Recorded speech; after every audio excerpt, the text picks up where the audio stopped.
পাহাড়ি গয়াল দিয়ে কোরবানি শুদ্ধ হবে কিনা।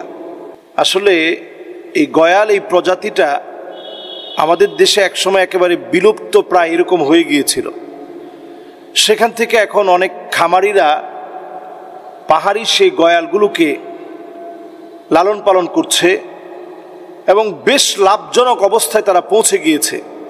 আপনারা দেখবেন যারাই এই পাহাড়ি গয়াল নিয়ে কাজ করছে, স্বাভাবিক গরুর চাইতে অনেকটা দামে এই বন্য গরুগুলোকে, গয়ালগুলোকে তারা বিক্রি করছে। এবং এই পাহাড়ি গরু অথবা গয়াল, আপনি যদি এটার গোশতটা দেখেন, খুবই সুস্বাদু। এই সুস্বাদু গয়ালের গোশত অথবা বন্য গরুর গোশত, এটা আল্লাহ রাব্বুল আলামিন টোটালি আমাদের জন্য হালাল করেছেন। তবে হ্যাঁ, আমরা যখন কোরবানি করতে চাই, নবীজি সাল্লাল্লাহু আলাইহি ওয়াসাল্লাম স্পষ্ট করেছেন কোরবানির পশু কোন কোনগুলো কোরবানির পশু হতে পারে। যেমন আপনি যদি কোনো হরিণকে আপনি আপনার ঘরে এনে অথবা একটা খামারের মধ্যে আপনি লালন পালন করেন, যেমন আপনি মালয়েশিয়াতে যাবেন, সেখানে প্রচুর পরিমাণ হরিণ খামারের মধ্যে লালন পালন করা হচ্ছে, লালিত পালিত হচ্ছে। প্রচুর পরিমাণ আপনি এরকম হরিণ পাবেন যেগুলো লালিত পালিত হচ্ছে। এই জাতীয় কোনো হরিণ দিয়ে কোরবানি করা জায়েজ না। এবং মালয়েশিয়াতে গেলে আপনি অবাক হয়ে যাবেন, আমি এই বছর নিজে গিয়ে দেখেছি খুব অল্প আর স্বল্প মূল্যে মালয়েশিয়াতে কিন্তু এটা বিক্রি হয়। হরিণের গোশত একেবারে অ্যাভেলেবল, খাসির গোশতের মতো পাওয়া যায়। কিন্তু আপনি যখন এই হরিণ দিয়ে যখন কোরবানি করবেন, কোরবানি দেওয়াটা বৈধ হবে না। ঘরের মধ্যে লালিত পালিত হলেও সেটা বৈধ হবে না। ঠিক তেমনি গয়ালের মাসআলা, আমরা এটা নতুন হওয়াতে অনেকে জানি না। গয়াল দিয়ে যদি কেউ কোরবানি করেন, এই কোরবানি আদৌ বৈধ হবে না। নবীজি সাল্লাল্লাহু আলাইহি ওয়াসাল্লাম স্পষ্ট আমাদেরকে হাদিসের মধ্যে বলে গিয়েছেন, লা ইউদাহা বিমুকাবালা ওয়ালা মুদাবারা ওয়ালা শারকা ওয়ালা খারকা ওয়ালা আওরা।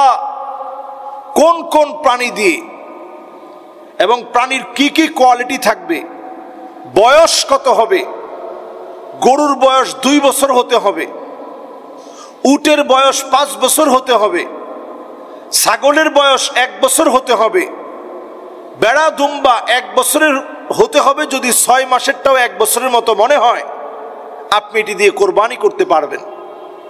এর বাহিরে অন্য কোনো প্রজাতি, অন্য কোনো রকমে আপনি যদি এনে সেটা দিয়ে কোরবানি দিতে চান, কোরবানি বৈধ হবে না। এক্ষেত্রে আমি আপনাদেরকে আরো একটু ক্লিয়ার করতে চাই, আমাদের চট্টগ্রাম অঞ্চলের বিত্তশালীদের কাছে এটা এখন খুব জনপ্রিয় গয়াল কোরবানি দেওয়া। 14 গ্রামে অনেকগুলো হাট এখন আমরা দেখতে পাচ্ছি, যে হাটগুলোতে নর্মালি এখন গয়াল পাওয়া যাচ্ছে। খামার এখন গয়াল দিয়ে ভরপুর। এটা আপনি খাদ্য চাহিদা পূরণ করার ক্ষেত্রে, গোশতের চাহিদা পূরণ করার ক্ষেত্রে আপনি এটাকে খেতে পারেন, খাওয়াটা জায়েজ আছে, কিন্তু কোরবানি দেওয়া যাবে না। এবং এই বিষয়ে আরো একটু যদি আমরা বিস্তারিত বলি, যেমন কোরআনুল কারীম থেকেও এটা স্পষ্ট বোঝা যায় যে গৃহপালিত প্রজাতিভুক্ত হতে হবে। যেটা আপনি আল্লাহর রাহে কোরবানি করবেন, এটা গৃহপালিত প্রজাতিভুক্ত হতে হবে। গয়াল কিন্তু গৃহপালিত না, আপনি সেটাকে এনে গৃহপালিত বানানোর চেষ্টা করছেন। এখানে ফতোয়ার কিতাবগুলো থেকে আরেকটি বিশুদ্ধ মত জানা যায় যে কোরবানি শুদ্ধ হওয়ার জন্য পশুটা গৃহপালিত হতেই হবে। তো গয়াল যেহেতু গৃহপালিত না এবং খানার মধ্যেও তারতম্য রয়েছে, আমাদের দেশে গয়ালকে মাটির সঙ্গে, যে মাটিটা লোনা পানির মধ্যে যে মাটিটা থাকে, এমন মাটির মধ্যে একটু লবণ মিশ্রিত করে দিলে এটা খুব পছন্দ করে খায়, যেটা অন্য গরু খেতে পারবে না। এরকম অনেক পার্থক্য থাকার কারণে, এটা গৃহপালিত চতুষ্পদ জন্তু না হওয়ার কারণে আপনি গয়াল দিয়ে আপনি কোরবানি দিতে পারবেন না। যদি দেন তাহলে কোরবানি শুদ্ধ হবে না। এটাই বর্তমান ওলামায়ে কেরামের ফতোয়া।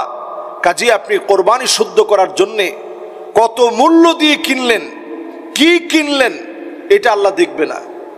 লা ইয়ানালাল্লাহু লুহুমুহা ওয়ালা দিমাউহা ওয়ালাকি ইয়ানালুহু তাকওয়া মিনকুম, শুধু আমার আপনার তাকওয়াটা আল্লাহ দেখতে চান। কাজে আমরা কোরবানির পশু যেটা জবে করতে চাই সুন্দর হতে হবে, সুশ্রী হতে হবে। এর চাইতে গুরুত্বপূর্ণ হচ্ছে বয়সপূর্ণ হতে হবে। যেই পশুগুলো দিয়ে কোরবানি দিতে বলেছেন এই পশু হতে হবে। এর বাহিরে অন্য পশুগুলো দিয়ে কোরবানি দিলে সেই কোরবানি আল্লাহ রাব্বুল আলামিন গ্রহণ করবেন না। আল্লাহ আমাদেরকে বোঝার তৌফিক দান করুক। ওয়াসসালামু আলাইকুম ওয়া রাহমাতুল্লাহি ওয়া বারাকাতুহু। আলোর পথে 24 24 ঘন্টা শুধু ইসলাম প্রচার।